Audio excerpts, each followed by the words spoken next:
नमस्कार. मराठमोळी जीवन चॅनलमध्ये तुमचं सगळ्यांचं मनापासून खूप खूप स्वागत.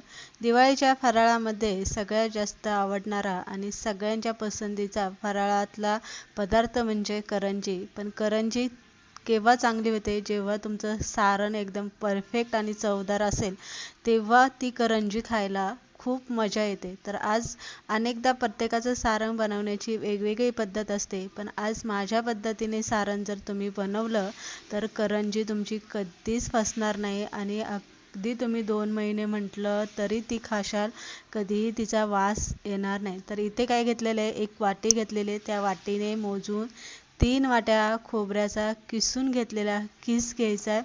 त्याच वाटीने आपल्याला रवा घ्यायचा आहे. आता 3 वाट्या आपण खोबऱ्याचा किस घेतलेला आहे.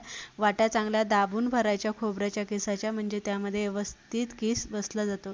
3 वाट्यांच्या प्रमाणात आपण 1.5 वाटी इथे रवा घेतलेला आहे. रवा एकदम 0 नंबरचा घ्यायचा किंवा मोठा असेल तर मिक्सरला थोडासा तो बारीक करून घ्यायचा. 1.5 वाटी रवा घेतलेला आहे.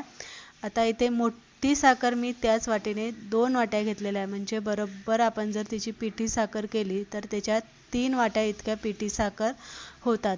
तर इथे 2 वाट्या मी मोठी साखर घेतलेली आहे. मिक्सरला बारीक करून आपण चाळणीने चाळून घ्यायची. पूर्ण अशी बारीक पिठी साखर इथे पडते.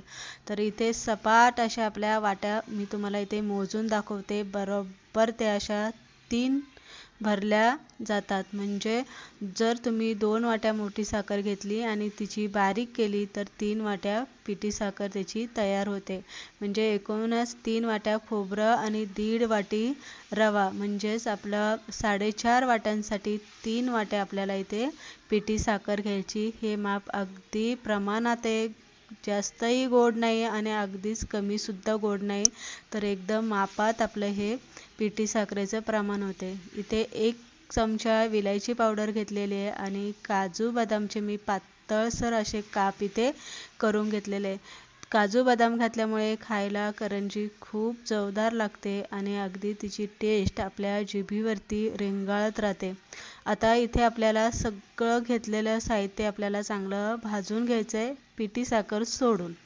1 पळी तेल घातलेले आहे. तेल गरम झालं की ड्रायफ्रूट त्यामध्ये घालून घ्यायचं आणि ड्रायफ्रूट आपल्याला हलकासा सोनेरी कलर येईपर्यंत भाजून घ्यायचं आणि मग आपल्याला त्यामध्ये खोबऱ्याचा किस घालायचा.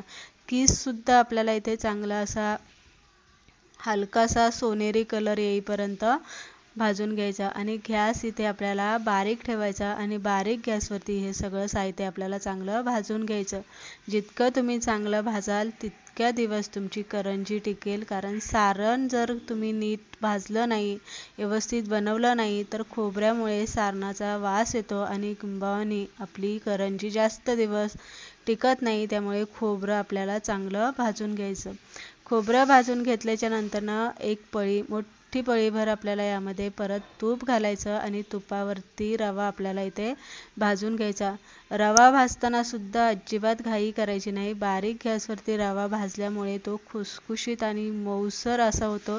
पण जर तुम्ही घाई करून मोठ्या गॅसवरती रवा भाजला तर रवा कडक होतो आणि अगदी खाताना तो टसटस लागतो. म्हणून जितकं शक्य होईल तितका रवा आपल्याला बारीक गॅसवरतीच हलकासा सोनेरी कलर येईपर्यंत आपल्याला तो इथे भाजून घ्यायचा.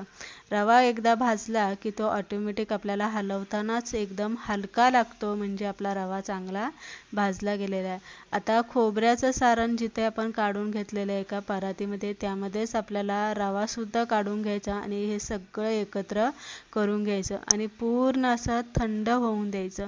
पूर्ण थंड झालं की परत एकदा हलक्या हाताने आपल्याला रवा आणि खोबरं मिक्स करून घ्यायचं. जास्त जोर लावून चुरगाळायचं नाही, नाहीतर खोबरं आपण कुरकुरीत असं भाजून घेतल्यामुळे खोबरं पूर्ण बारीक होऊन जातं आणि आपल्या सारणामध्ये खोबरं आहे का नाही हा प्रश्न पडतो. म्हणून आपल्याला हलक्या हाताने सगळं मिक्स करायचं.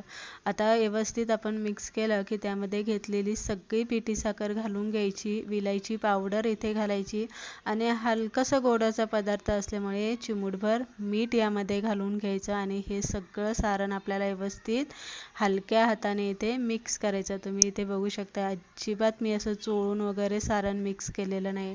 आणि एका भांड्यामध्ये आपल्याला हे काढून घ्यायचं आणि याची करंजी तुम्हाला हवा तेव्हाही बनवू शकता.